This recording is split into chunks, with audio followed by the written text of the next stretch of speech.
Please welcome to the stage James Dewane.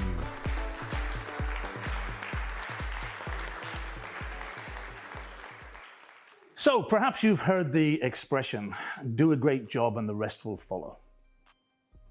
Or maybe you've heard it expressed in a different way, such as, if you're good enough at what you do, you'll never have to advertise for work.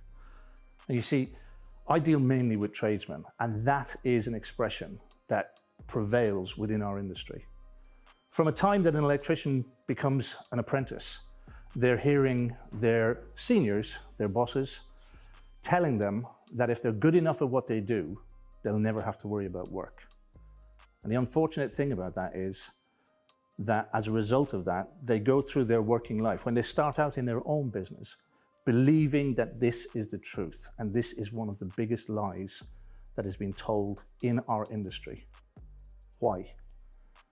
Because maybe 15, maybe 20 years ago, word of mouth marketing was the thing to do. It was the only thing to do. Because within your town, within your village, you may have been the only electrician or one or two of the only electricians in the town. Today, however, you're competing with perhaps 15, 16, or even more electricians within your local community. And therefore, word of mouth doesn't necessarily work. Now, let's go back to the, if you're good enough, then you'll never have to advertise.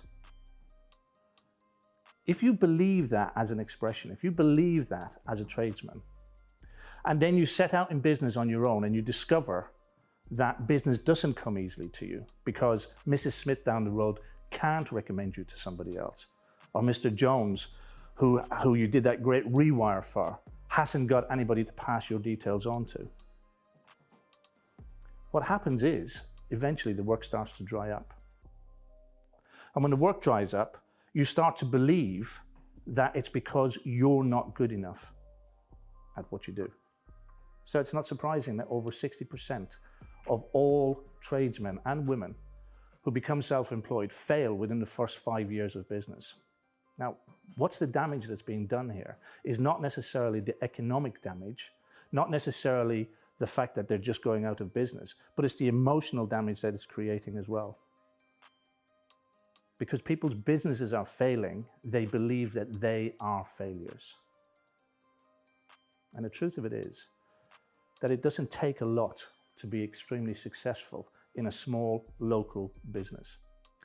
Particularly working as the trades within a local community. If you follow a very simple six-step system that I've created, and there's only 6 steps that you need to follow in sequence, it will help you to have an extremely successful business.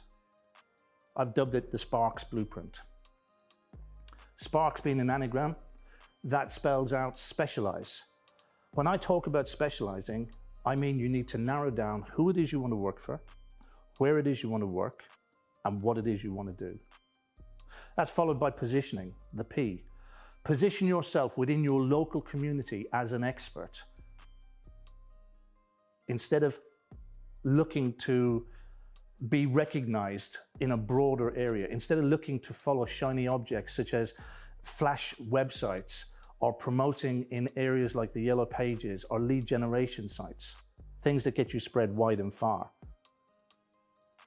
If you focus on just a local community and you position yourself within that community, there's enough work in that community for you. And the nice thing about this is that very few tradespeople are actually doing this within their community. So those who are prepared to put their head above the parapet, those who are prepared to share what they know, those who are prepared to create content and deliver that content in their local community can succeed quite easily. The A is for making awareness, creating awareness, which often people look at or think about as advertising. And unfortunately, advertising seems to be the first thing that people jump to. They think because they lack work that they need to advertise for their services. But before putting the other two into operation, i.e. niching, understanding who it is you want to work for, and positioning, creating your expert positioning, they jump straight into advertising.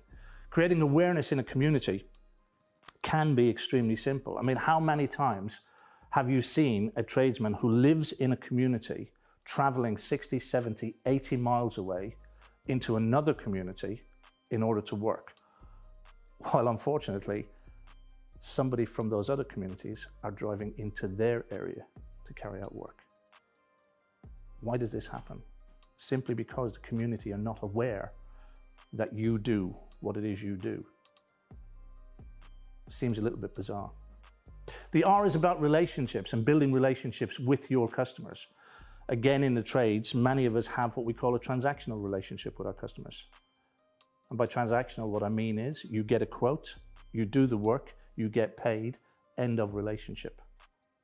The interesting thing about that is that there has been a cost involved in you getting that customer in one way, shape or form. It has either cost you time, it's cost you money, it's cost you energy to get that customer. So doesn't it make sense then that you maximize the value of that customer? Because every customer has a lifetime value and every tradesman leaves that customer after the first job. And that first job has probably only covered the cost of getting that customer. The K is about keeping in touch. This is all about communication. What's the biggest problem that most customers mention when they talk about the average tradesperson? They never get back to me. He came to do a quote, but never showed up afterwards.